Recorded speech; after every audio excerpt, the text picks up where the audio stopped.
What's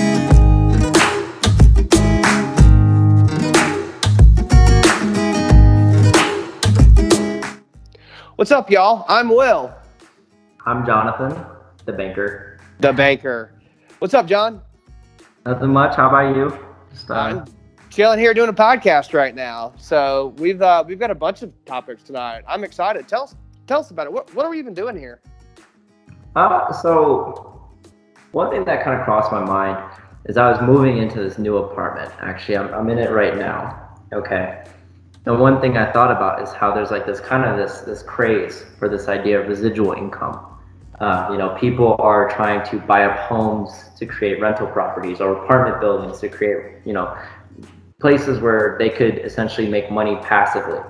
And I thought that was something that we could have a pretty interesting conversation about today. Yeah, I mean, that would be, I'd love to talk about it. I think that would be the goal ultimately of having your money work for you more than you have to work for your money. I think poor people go out and work for their money every week, and rich people have their money work for them. And that's not the only difference between the two, but it's certainly a helpful one. So yeah, and this is Weekly While It Wagers. So thank you guys for being here with us. First thing that I wanted to ask you about, John, was this topic of residual income.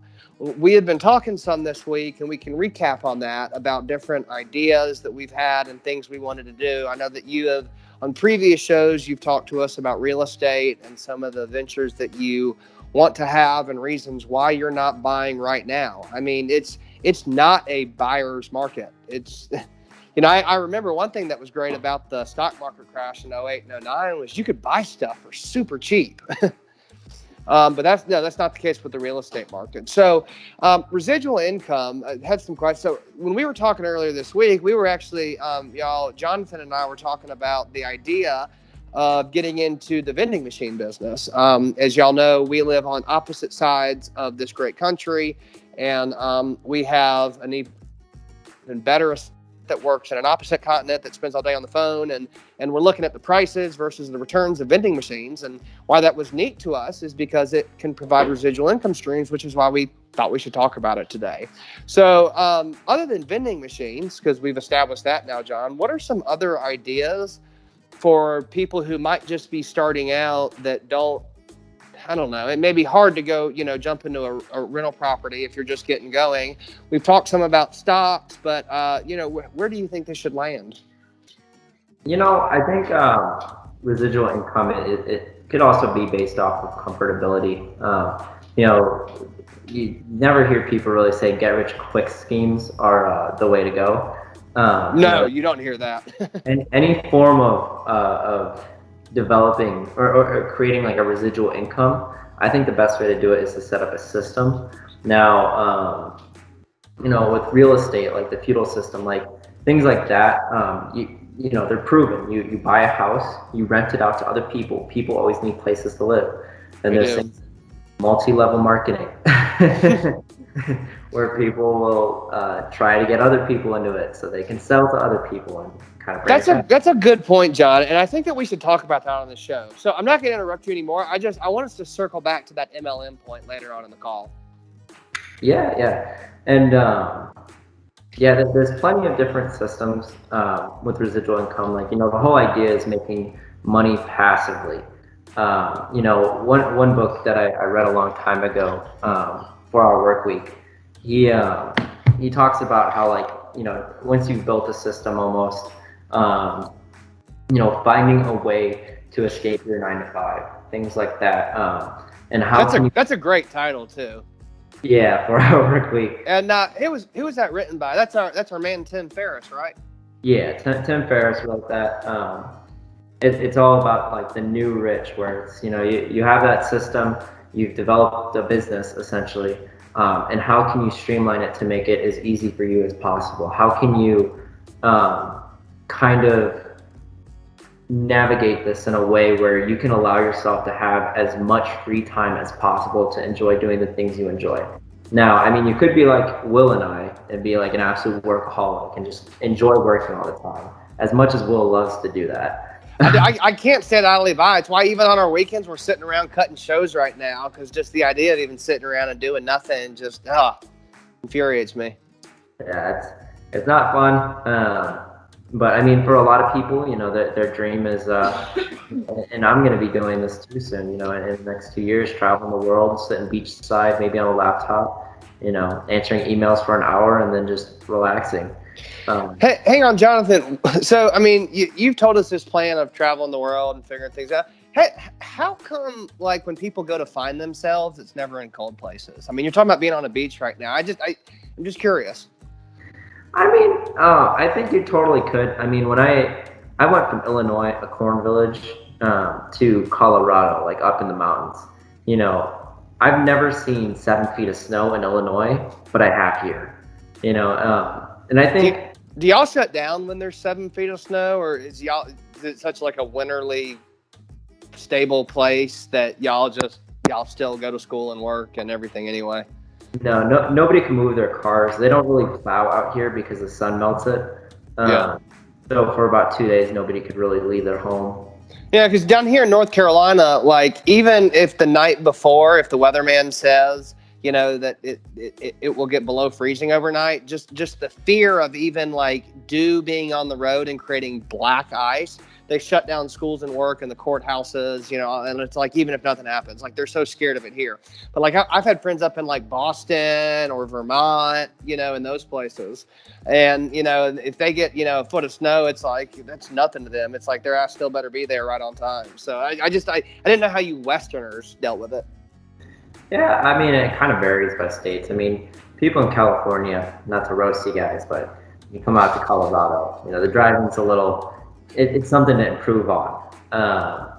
People like in Illinois, they're so used to the snow, it just drifts everywhere because of the cornfields. There's nothing out there, so the snow is all over the place. People get used to driving their vehicles in the snow. But yeah, out here, there is a limit to where we're like, okay, this is probably not a good idea. Let's not do it. I hear you. Well, thank you for answering that, though. So, back on to residual income. We've talked about the idea of vending machines. We've talked about real estate and how I think you said everybody needs a place to live and how that's not going away. Before we circle back to MLM, though, do you have any other ideas or suggestions in our current climate with where things are at, with where you could get started? I don't want to go off on a stock rant. I do know that some financial advisors will recommend certain like blue chip stocks with certain companies because they pay a very, very high dividend. And so not only do you get does your money grow from the stock increasing, but every quarter, they'll pay you like 7 to 8% of every dollar you have in with that company, and a dividend payment bonus. And so some people will put money there because you're guaranteed a much higher return than you would even in the in a savings account per se. But I guess it all depends upon what you want to do with your money as well. Yeah. If you have a stock that has a high payout with dividends, and let's say you set aside money consistently. Each month, even each week, you could eventually end up with a pretty decent payout. I mean, as long as the company keeps its head above the water and it keeps a high dividends, there's stocks out there with like, I mean, it's not cheap, but there's stocks out there with like $1.30 payout in dividends. Yeah. Which doesn't sound like a lot, but if you have 100 of those, that's $100 a month. Yeah. I mean, that's very real money. You don't have to have a license to get into this. There's so many apps. I mean, ultimately, I'd recommend, we're talking about different things here, John, but it's because we're different people. And ultimately, I don't have the perfect answer for you of where you need to go get your residual income. I think finding something that you enjoy and that you love is important. John, you like real estate. Me, I'm a numbers and finance guy, which is why I've kind of clung to the cryptocurrency and stocks. But, ultimately, I think the more you know yourself and find something that you love, that's probably the best piece of advice we can land on. Yeah, I think life's too short to do something you don't enjoy. If you get into real estate and you learn that you absolutely hate it, I mean, don't continue doing it. No. If you get into stocks, hire a property manager and sub it out. There you Don't get out. Yeah, just delegate. Yeah, tell your dad, or your mom that you'll give them a free room as long as they take care of the property. That's true. Yeah. So many people get divorces these days. Find some old divorcee and put them in your properties. Here, free rent while you get back on your feet, but look after the place. That way your tenants aren't calling you at 11 o'clock at night telling you their toilet isn't working. Ugh. Yeah. On the topic of rent, though, like a lot of people like don't realize this, but apartment buildings offer deals for like leasing agents most of the time. Yes, I've heard that. Yeah, if you work in their office, like sometimes I remember one of my roommates was interested in getting involved with that, and they offered her 20% off if you became a leasing agent. 20%, that doesn't sound like anything crazy, but at the same time, that's a couple $100 knocked off rent. Yeah, I mean it's a couple $100 extra a month. Mhm. Now, I mean, you may have a couple extra headaches from being there all the time. Now, it would be super nice though that you wouldn't have to get up early every morning. It's like you got to be at work at 8. You can roll out of bed at 7:45, throw your kicks on, and run into the clubhouse office. Yeah, pretty easy. The perks. So, what else we got tonight? Actually, while we're, I don't want to get too far. This MLM thing that you brought up. They pitch a lot of times people who are wanting to make passive income or who are wanting to get out of a situation that they're in, and they sell you the world and how everything's going to be so great. And I think when a lot of people get into those opportunities, they find out that there's more barriers in between them and getting the commissions than they were initially taught in the opportunity meeting. But I guess if you love it, I don't know. It's going to be hard for me to give any recommendations on multi-level marketing companies that are positive on this show, but I also don't want to, call anybody out either. So. Yeah, I think multi-level marketing. I mean, if you can make it work, more power to you. There's a lot of people that have built a massive system. They're making, millions off of it. That's true. There's a lot of rich people in MLM as well. Yeah. I've described it as like communism. It's like 95% of people at the bottom have nothing and are struggling, but there's like 5% of those guys that are in there in that system, right, that are killing it off the backs of everybody else. Well, if you think about it, you let's say you start your own tree, okay, and then you get two people on like a right leg and left leg, I think they normally call them. Your downline. Yeah. A pyramid, Exactly. I like that. Yeah. That's a little pyramid going, No, we'd like to hear from you guys though. So if y'all are listening to this podcast right now on Apple Podcasts, or if y'all are on the YouTube TV episode of John and I, comment and let us know if you've ever been in an MLM or if you have one you like or one you want to talk about. We will bring you on to talk about it because I'm sure it would be funny, all the stories we've heard that we won't go into right now. But no, on the subject of real estate and passive income though, John, I was hearing of a book that you may know of the other day. It was in my notes here. I think Crushing It in Apartments and Commercial Real Estate by Brian Murray. You read that one?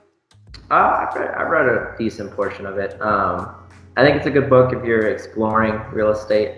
It can really tell you right off the bat if it's something for you or not. If you're somebody who doesn't like to put in the work, probably not the best idea to get in real estate. It kind of starts the book off right like that. There's a lot of stuff that goes into it, like payback periods and different things like that. A lot of equations, calculating like net operating income. And incorporating things that you might never think of when owning a rental property. I think John, we ought to go in together and get like a motel and have like half the motel be rooms that we rent either by the hour or by the day. And then we have half of it that we turn into like these slumlord apartments. And then we just rake in cash off this property. Yeah, that is one thing. I forgot the term for it. But if we buy one, I don't want to buy one in America. Like I've been in most cities across this country in my 30 years, and it's all the same. Like we got to buy one in Costa Rica, in Belize, in Dubai, Istanbul. Like, hear me out.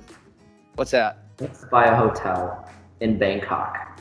In Bangkok? There we go. Downtown Bangkok. Although there's a lot of people that go to Bangkok and come back home less pleased than when they were going there. There's a lot of bad stuff that happens in that place. See, I went to Bangkok. I think it's nice. I really liked it there. I think if bad things happen to you, you probably went to the wrong places. You know. That's true. There's a Netflix series about called the Serpent. I don't know if you've seen it or not. It was about this notoriously internationally hunted and famous serial killer that also was like a financial crimes person. He scammed people for money. Since we're on a money topic, but I don't know. It was in like the 70s or 80s, and he was in Bangkok, to divert subjects. But no, speaking of this world transportation and different businesses, one thing I think we ought to get in on for real though, John, for income, the way it's going is the petroleum industry. I mean, what the heck are going on with gas prices right now? Yeah, there's a couple of things. A lot of it could be such as, the fact that people are starting to travel again. People are getting back in their cars. People are going back to work. So there's been a rapid. But John, by that logic, if there's more mass volume of it, then it would be cheaper. Like when we weren't producing any gas, or they had if that were the case, it should have costed more when people weren't traveling because they weren't selling as much of it. And now that it's in masses, you would think that people could get. I don't know. I mean, I don't work in the petroleum industry. Some days I think I should, but yeah, there's a lot of factors going into it. It's not just so much that. I do think with an increase in demand, the price has gone up because the required amount of supply. When there was less people driving, there was more supply. People were more eager. It's like the idea of like buying in bulk in Costco. I think the other factors that go into is like when Biden and Harris were elected, they kind of people thought they had a negative view towards petroleum and oils, and they're thinking like, oh, they're going to tank the industry. And then you have like OPEC, Russia and all this newfound hostility between the U.S. and their discipline to keeping prices up. It's wild, John. I mean, there's so many factors. So those of y'all that know me well or are close to me and my family know that I'm my day job. I work in engineering, but I'm a third generation that grew up in a family business and a third generation in that. And this company that we've now just sold the business, or my parents did rather. I didn't have anything to do with it, but their business, it was a big development company, and they owned asphalt plants and had a massive fleet of dump trucks and tractor trailers and pickup trucks. And at their base, they had these massive multi-thousand gallon above ground huge petroleum tanks, because they had so many trucks and pieces of construction machinery daily. They were just pumping hundreds or thousands of gallons of fuel. And so how they bought their petroleum, I mean, since last 30 years, how my family bought diesel and gas was they would work out arrangements with the petroleum company like a year ahead of time, and they would like negotiate on a price per gallon, but ordering like 50,000 or 100,000 gallons of it at a time. And what they would do is, if you buy it in bulk, you can actually, and you make a contract to buy so many 1,000 barrels of it, so many, for this long or so much ahead of time, you can actually buy it at a lower price. So like last year, there are companies that buy a lot of petroleum when gas was, let's say the national average was $1.40 a gallon. They were saying, okay, because gas is low and we're going to buy a bunch of it in bulk, let's buy gas from you guys over the next 2 years at $1.30 a gallon. And because gas is around 140, and because it's a big bulk order, the petroleum companies will make these deals. But it works to the advantage of the company or the trucking companies at times, because then when gas goes up like this, they're still getting deliveries with tractor trailer gas trucks for buying gas at the price that they negotiated, a year or two earlier, when it actually costed a lot less money. So I don't know how all of that ties into overall gas prices, but the point is there are people that are betting behind the scenes and playing. And I don't know if people get contracts to get it for cheaper, if that means that the companies have to charge more for the retail market to cover their, but like you said, John, that just adds to the point that there are so many external factors in petroleum. But what else is going on? Because people blame Biden for this, but it's not all on top of it, I hate to keep throwing questions at you, but how much of our oil are we getting domestic now, and how much of it is coming foreign, and how does that affect the price? I have no idea about that part. That would be That'd be interesting to know. One thing that I'm kind of curious about as well, outside of how much we're producing domestically, I know that we were at one point I think we were producing more than anybody else in the world, but we were just using so much of it. I think one thing I'd be curious about is the stock prices right now for companies like ExxonMobil. I think. Yeah, because how was their stock affected during COVID? Yeah. I mean, people always talk about like the movie theater and the entertainment and the cruise line companies, but I mean, you raise a good point, John, that I mean, fuel and gas price fluctuation was so massive during the COVID scandal or COVID conspiracy or the China virus, whatever you want to call it on the show. And I wonder how people turned over on oil stocks. I don't know. It'd be interesting to know.